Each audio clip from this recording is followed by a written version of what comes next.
On May 25th, the Cathedral Church of the Holy Trinity begins its 200th anniversary celebration of dedication. So join us on the 25th of each month for glimpses of our past as we imagine and dream our way into the future. Take a glimpse with us as we celebrate.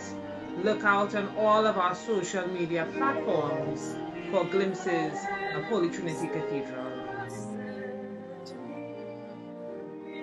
Greetings and salutations from West Palm Beach, Florida.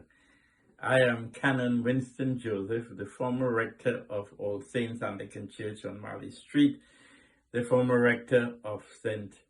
Patrick's in West Palm Beach, and now priest in residence at St. Christopher's in Harbour Hill, plus vicar at St. John's in Lake Worth. It's a great honor and privilege to have been asked to share and reflect on my time at Holy Trinity Cathedral. As you navigate your 200th anniversary, it's a wonderful time for reflection.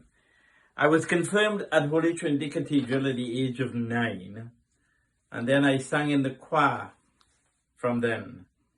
I received a choral scholarship to enter Trinity College in 1958. The head chorister at the time was a guy called Dalton James. He subsequently changed his name to Dalton Narain. And he was a really influential person at Holy Trinity Cathedral at that time. He was what they call cultural ambassador for Trinidad and Tobago. He's involved in the steel band movement. He did a lot of recordings about the culture of Trinidad and Tobago. Anyway, I was his successor when I think he migrated to the United States.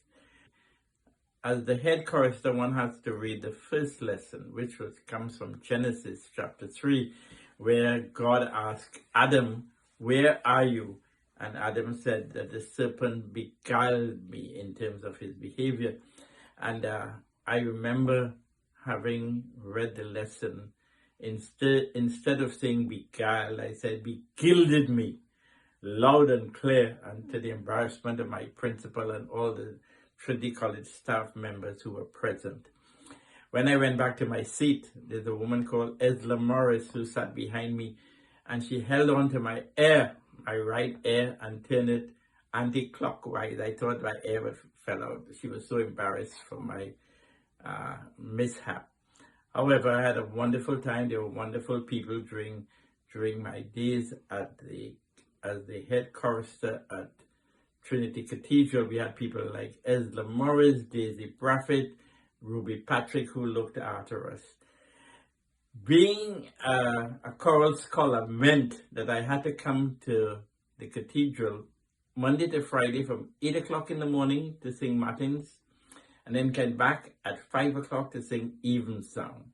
But we did learn a lot, and between 3 and 5 o'clock when we left school and walked from Duke Street to the cathedral, we had a man called Mr. Cunningham, George Cunningham, who we played football and cricket in the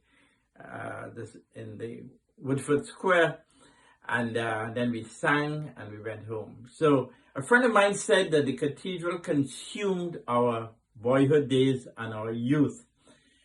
I think consume is too hard a word. I think they empowered, enabled, and equipped us for leadership, and that was what was central to my existence. My whole life was spent as a chorister and then head server at the cathedral. I was assistant to Rupert Reggie. Some of you may know Rupert, until he moved on to the Scouts. Now, Trinity Cathedral at that time, there were not many opportunities for young people. So they embraced the opportunity to create the opportunities for young people. So we had the Servers Guild, we had the choir, we had the Scouts, we had the Girl Guide, we had the AYPA, and we got involved. On a Saturday morning, having been in the cathedral from Monday to Friday, on Saturday morning, I ended up with Vanji Best at the cathedral office distributing communion cards. At that time, you had to have a communion card in order to receive communion on a Sunday. So I assisted Vanji Best, who was the mother of Bishop Calvin Best, on a Saturday. So that was my life. Now, the thing about it is that at the cathedral, B.N.Y. Vaughan, who was the dean at the time, wanted the cathedral to be a carbon copy of King's College, Cambridge. And he even mentioned that.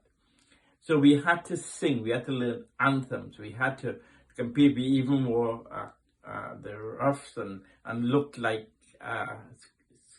what they call choristers at King's College, Cambridge. So that was my life for most of my boyhood days, from the age of 9 until I left for Codrington College in 1971. I got a scholarship in 1958. I was the head chorister, and then I became server. In 1968, I ended Codrington College, graduated in 1971 with a licentiate, went to UTCWI, left there in 1973, and from 1973 to June 1973 to November 1973, I was deacon in training at the cathedral. I lived in the lower flat. Father Adrian Chatfield lived in the upper flat. The main focus at that time was music. The cathedral was known for liturgical excellence and musical excellence. As a matter of fact, the cathedral at that time set the tone for the liturgical excellence of the country and the Anglican Church. It was colonial, yes. It was a sort of implanting of the Church of England into Trinidad and Tobago, but we've all benefited, and we got an education as well as we learned a lot of music.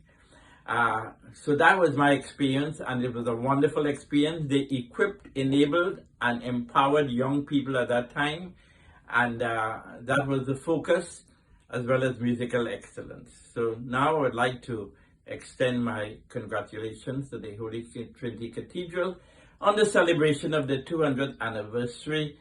And I know they are in good hands as they navigate the future. We want to thank the leadership and hope that they would embrace, as the cathedral did at that time, the East Dry River, East Port of Spain, Laventil community, so that they can empower those young people today. Thank you very much. God bless you all.